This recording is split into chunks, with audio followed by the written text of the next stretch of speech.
గరుడ పురాణంలో గర్భస్థ శిశువు ఎదుగుదల మరియు పునర్జన్మ ప్రక్రియ గురించి చాలా ఆసక్తికరమైన శాస్త్రీయమైన విశ్లేషణ ఉంది. ఒక జీవి తన గత జన్మల కర్మల ఫలితంగా తిరిగి ఎలా జన్మిస్తుందో వివరించబడింది. యమలోకంలో శిక్షలు అనుభవించిన తర్వాత లేదా స్వర్గలోక సుఖాలు ముగిసిన తర్వాత మిగిలి ఉన్న కర్మఫలాలతో ఆత్మ భూలోకానికి వస్తుంది.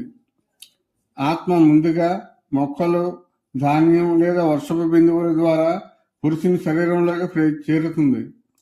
అనంతరం శుక్రకణం ద్వారా స్త్రీ గర్భంలోకి ప్రవేశిస్తుంది. దీనినే సంసార చక్రం అంటారు. గరుడ పురాణం ప్రకారం 9 నెలల కాలంలో శిశువు ఎలా పెరుగుతుందో దశల వారీగా తెలియజేస్తుంది. మొదటి రాత్రి శుక్రం మరియు సున్నతం కలిసి ఒక బిందువులా మారుతుంది. 5 రోజులకు ఒక బుడగలా మారుతుంది. 10 నుండి 15 రోజులకు మాంసపు ముద్దలా మారుతుంది. నెల రోజులకు శిశువు యొక్క తలభాగం ఏర్పడుతుంది. 2వ నెలకు చేతులు, కాళ్ళు, ఇతర భాగాలు మొలకెత్తుతాయి. 3వ నెలకు గోళ్ళు, రోమాలు, అస్థిపంజరం, చర్మం, జనేంద్రియాలు ఏర్పడతాయి. 4వ నెలకు శరీరంలోని సప్తధాతువులు అంటే రక్తం, మాంసం, మేధస్సు, ఎముకలు మొదలైనవి తయారవుతాయి. 5వ నెలకు శిశువుకు ఆకలి దప్పగా కలగడం ప్రారంభమవుతుంది. 6వ నెలకు శిశువు చుట్టూ ఉన్న ఉమ్మనీరు సంచిలో కదలటం ప్రారంభిస్తుంది.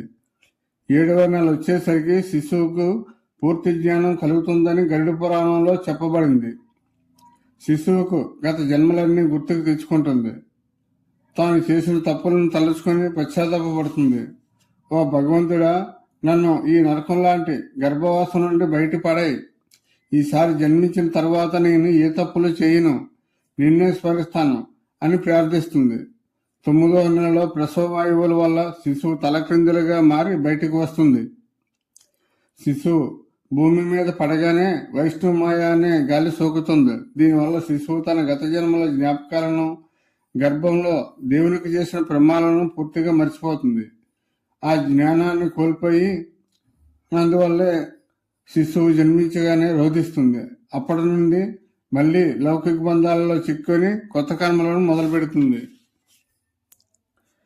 గరుడ పురాణం ప్రకారం గర్భవాసం అనేది ఒక రకమైన తపస్సు వంటిది. ప్రతి జన్మలోనూ మనిషికి మోక్షం పొందే అవకాశం దొరుకుతుంది.